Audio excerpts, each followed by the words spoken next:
Here is a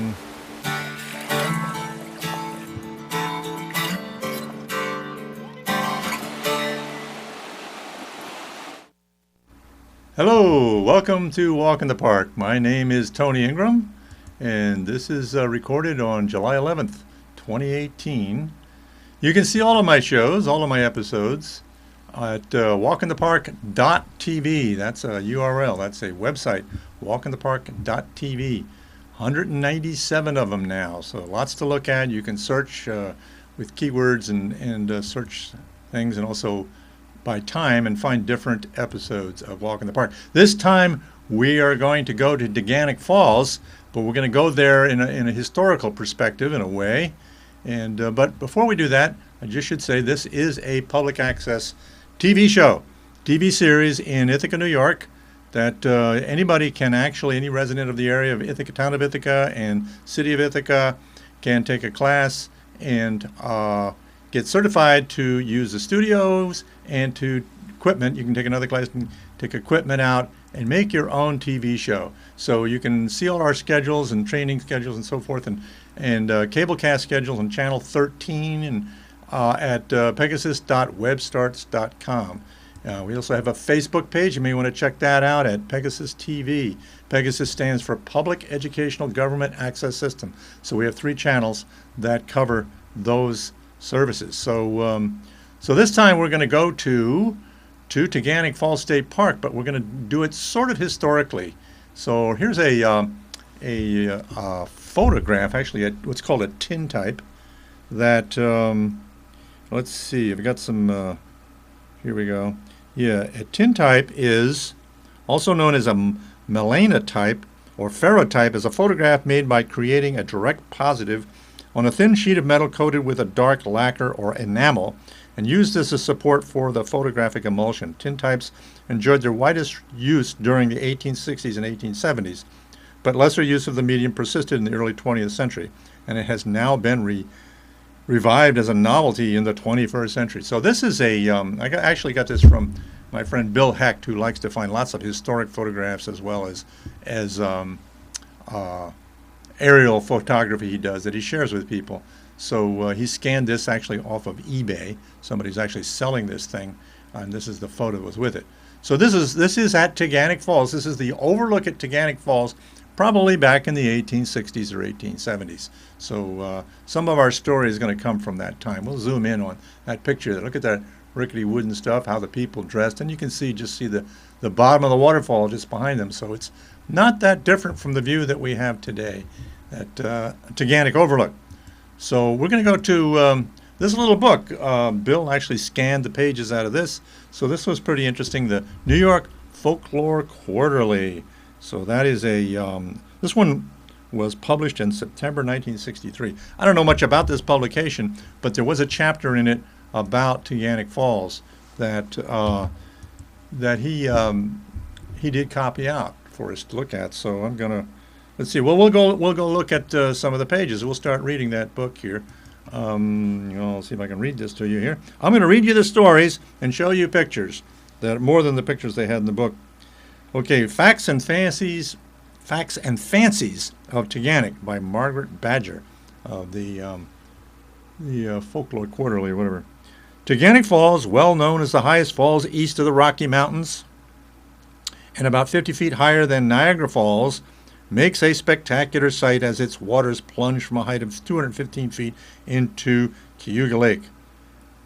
Like many such natural beauty spots, Taughannock Falls has attracted to it numerous legends. Well, we'll get into that in a moment. But it is not the highest falls east of the Rocky Mountains, and it is actually, there are a number of waterfalls in the east that are taller than Taughannock, and even some in New York State that are taller. But it's definitely ranks up there as one of the big waterfalls in the east.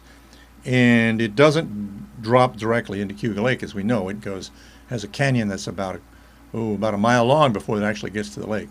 So, okay, so read a little bit more. Even the origin of the name Taughannock is shrouded by the past and the many fanciful explanations that have circulated over the years. Once spelled Taughannock, Taghkanic, the same as the original form for the mountains along the eastern border of the state, The falls were then, let's see if I can find that. Okay, the falls were then, I'm going to slip to an image here and a half screen. Given locally the meaning of the Great Falls in the woods.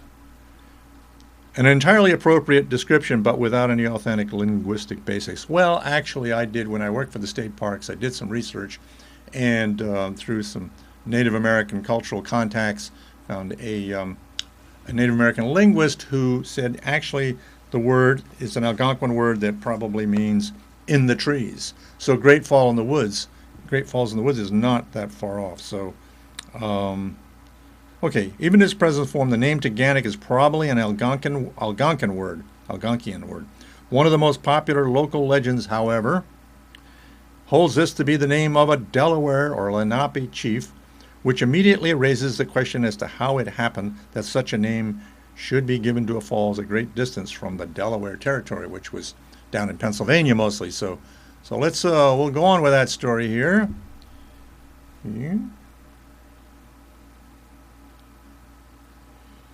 The legendary explanation is that the Delawares sold their lands in Pennsylvania to the new settlers. The Iroquois were angered at this deed and determined to belittle them by having an Onondaga chief call them cowards. Well, there are various versions of this story, and I've read them in different places. So that's a quick summary.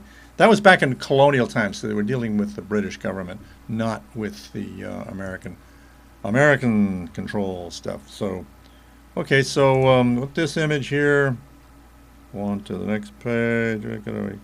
Ooh, I lost it. Here we go. Okay. A young chief of the Delawares by the name of Taughannock resented this description and with 200 of his followers started northward to wipe out the insult. The Delawares met their enemies, the Onondagas, it says here. I thought maybe it was Cayugas and Onondagas, above the falls, now known by the name of the invading chieftain. Although outnumbered, the Delawares fought bravely until near the conclusion of the bloody struggle. Only Taughannock and 10 of his braves remained alive. Now the hand-to-hand conflict became even more intense. Taughannock attacked his enemy, Canasatigo, who was a historic figure, so there may be something to this story. The Onondaga chief, with his scalping knife. Fearing for Canasatigo's life, his own warriors rushed to his aid and, overpowering Taughannock, killed him and threw his body over the falls. In admiration of the bravery of the departed adversary, the falls were named Taughannock. Well, I haven't seen any evidence of this story in the records I've looked at, which doesn't mean I've seen them all, before the building of a tourist hotel in the 1860s near the Overlook. So before that, well, we'll see what in a little bit just where that goes. But all right. Okay, next image here. When the white man turns to science in attempting to explain the wonders of nature, the Indian uses his mythology to account for these phenomena.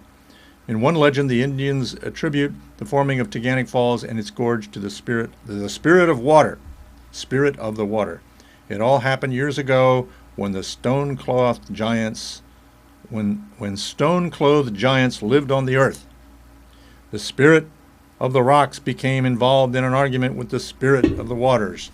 They had often wrestled with each other in a friendly way, for they were proud of their strength. The other spirits considered the spirit of the water gentle, while they looked upon the spirit of the rocks as rough and lazy. So, of course, this is a rendering of, I don't know where these things come from. I mean, obviously there's been some research done by Margaret Badger in the folklore book. And we'll actually get to those credits at the end if we have the time. But that's good. Let's go on to the next image here. On this particular day, however, the spirit of the rocks was most boastful. "I can do more damage in 1 minute than you can do it in an hour," he told the gentle spirit of the water. He even went as far as to say, "I am a brave and regard you as a squaw." Whatever. The spirit of the waters stood this boasting for a time, but at last dared the spirit of the rocks to come in the form of a big rock, and wrestle with his representative, a little stream that ran down a slope into the lake. They were to wrestle until one or the other had to give up. Their friends were to gather around to watch. All right, so go to the next one here. Crash. Okay, maybe that's where we are. Next image.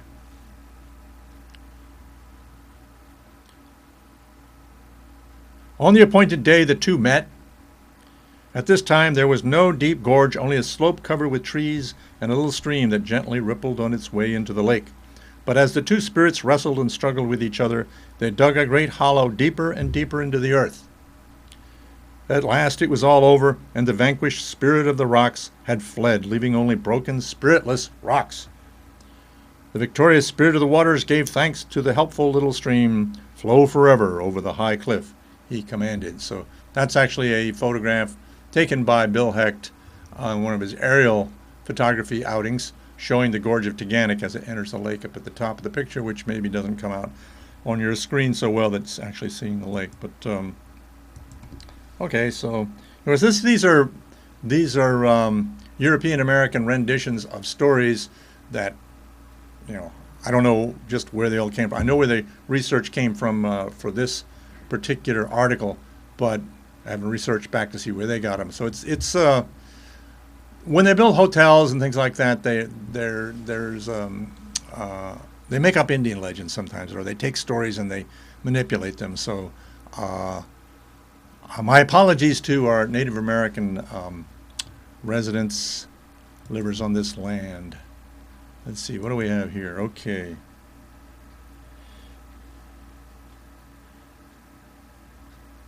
Another romantic legend from long ago tells of a time of the year when the water was low about the falls, making a visible rock formation that resembled an Indian girl.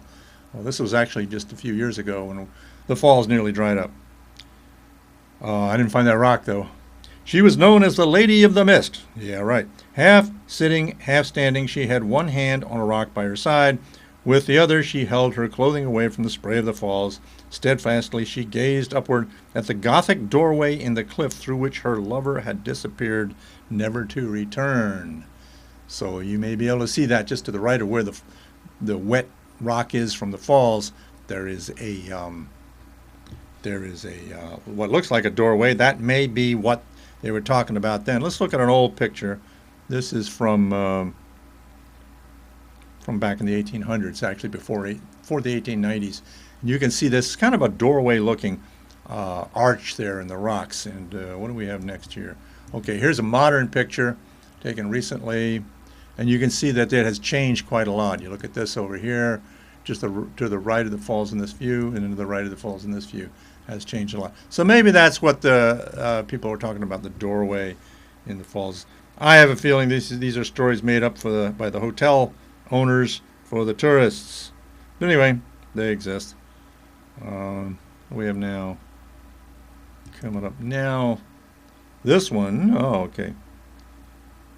In yet another legend involving an Indian maid, there's always an Indian maid, and her suitor, a Delaware brave, loved a young Cayuga girl. We've seen various versions of this story.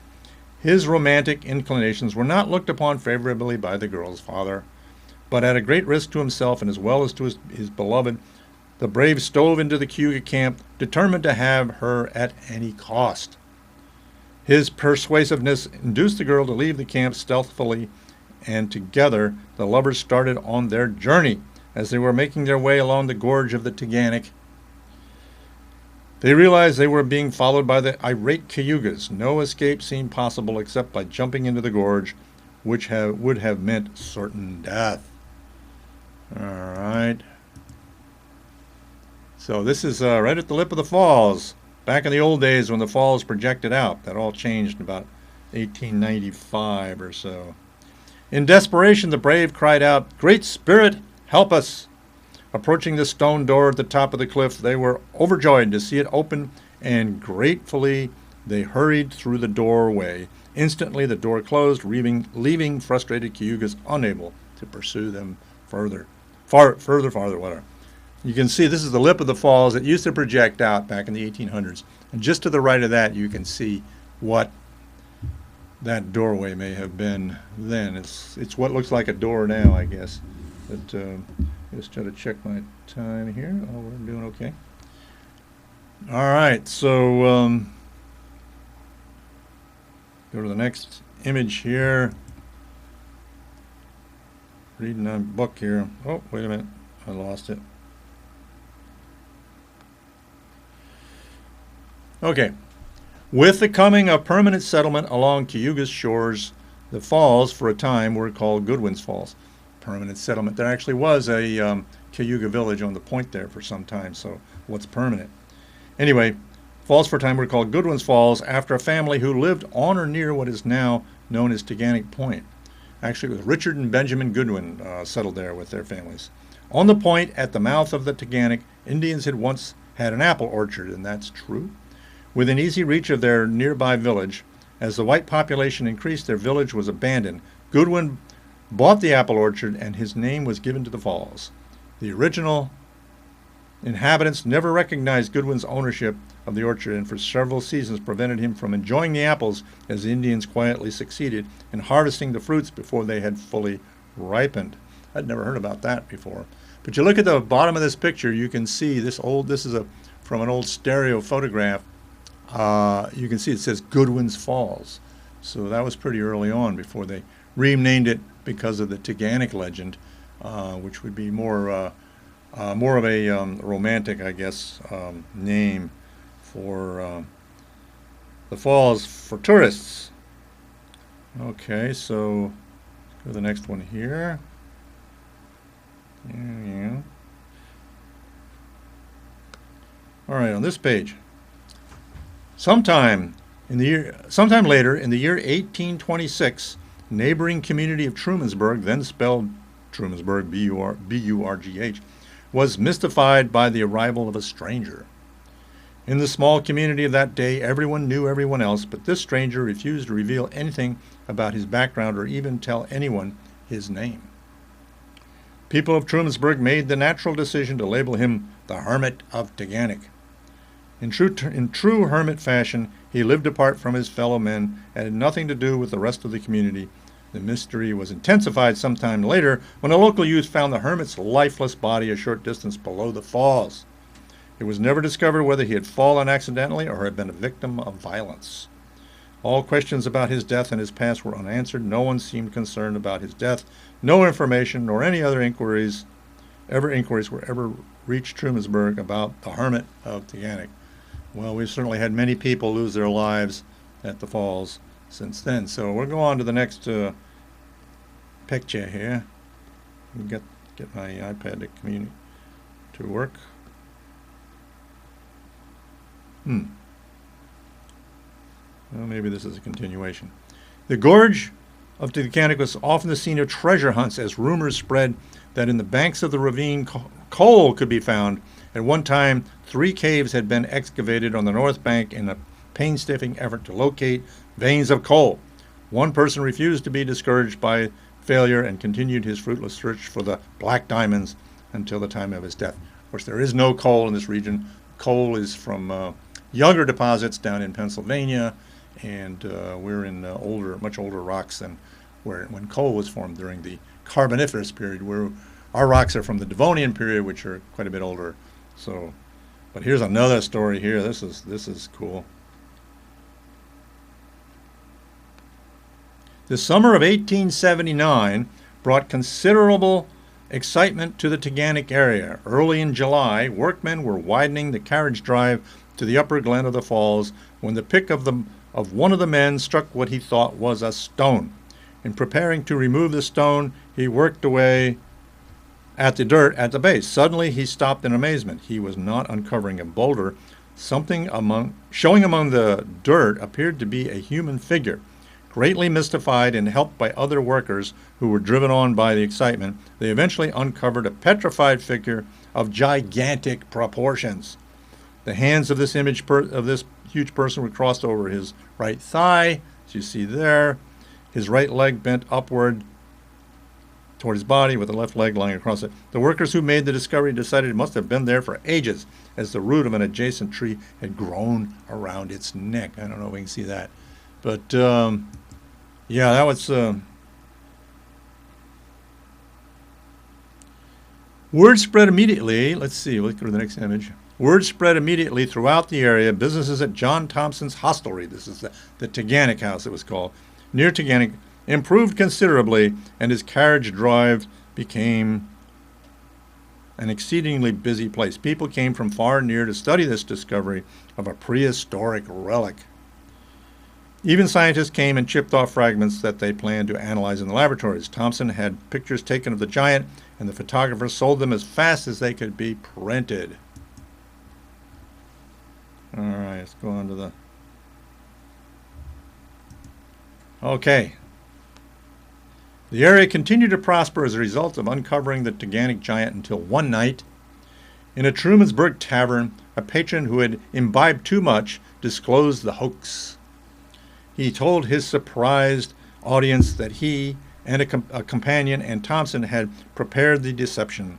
Thompson had originated the scheme. The other man, a mechanic turned chemist, for the time being, carefully studied the ingredients of the human body and then mixed a combination of eggs, beef blood, iron filings, and a special plaster or cement from which to make the figure. When he had formed a human figure about 7 feet tall, he contrived to bake it until it was stone hard.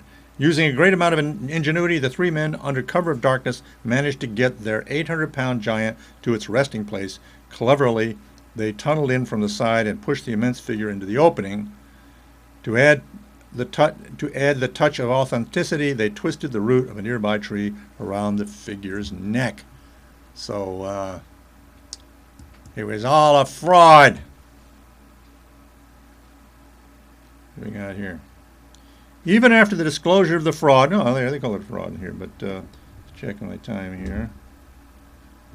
Even after the disclosure of the fraud, some scientists refused to believe that the giant was not a petrified man. I think it was maybe even some Cornell scientists went out on a limb for this. In order to convince the skeptical of the hoax, the erstwhile chemists made a small figure of his original ingredients. For a time after the disclosure, business continued to be brisk for Thompson and the photographer. Then interest waned. The so-called petrified man no longer drew crowds, and he was removed from his resting place. In doing so, the figure was dropped and broken.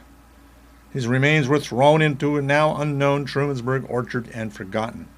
The summer, which had started as an unprofitable one for the hotel keeper, had ended as a huge financial success.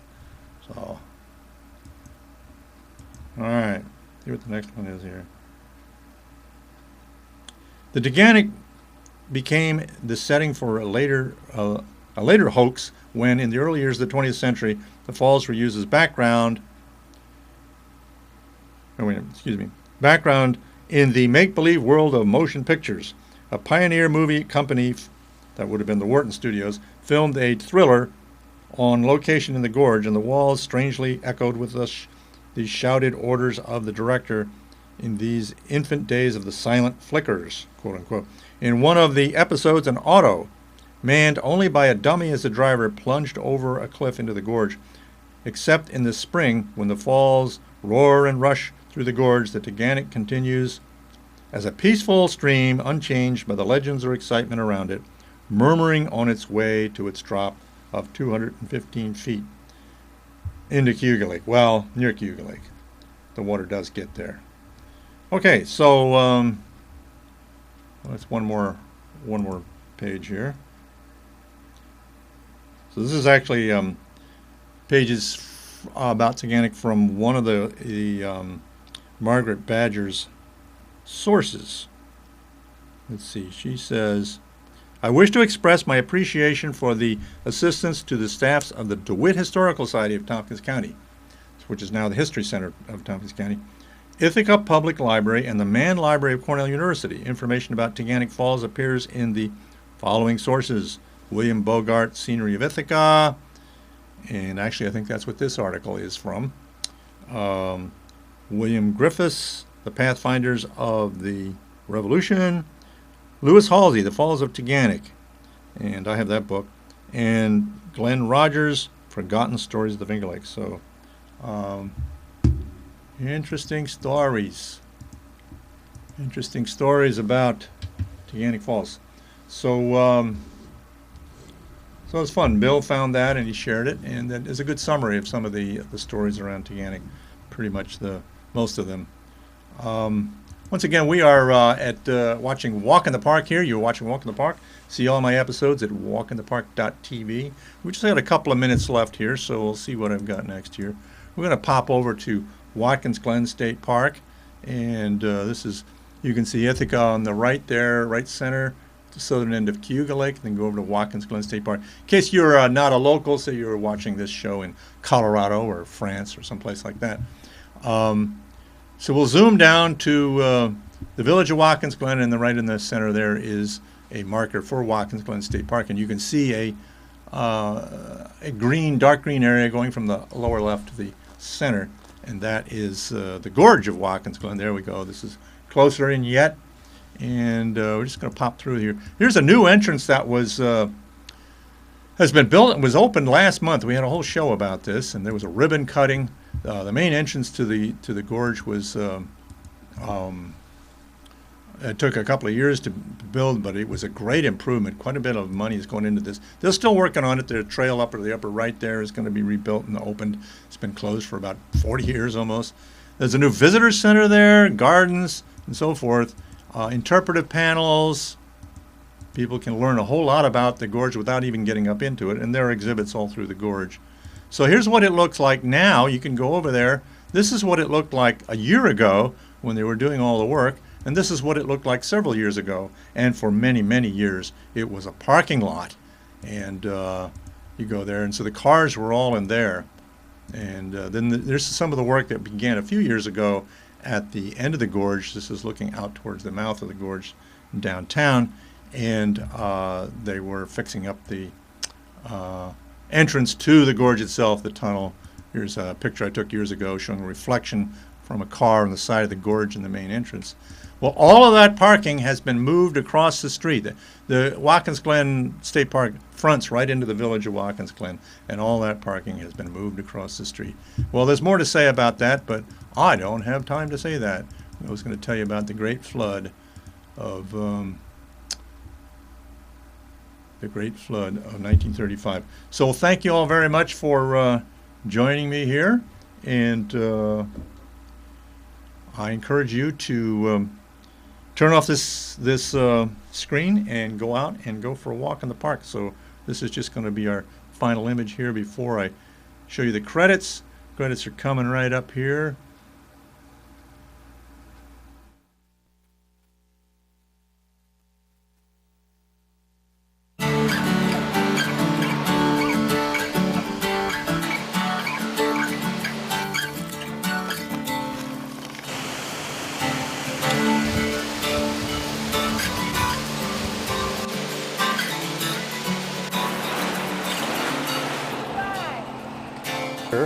Is a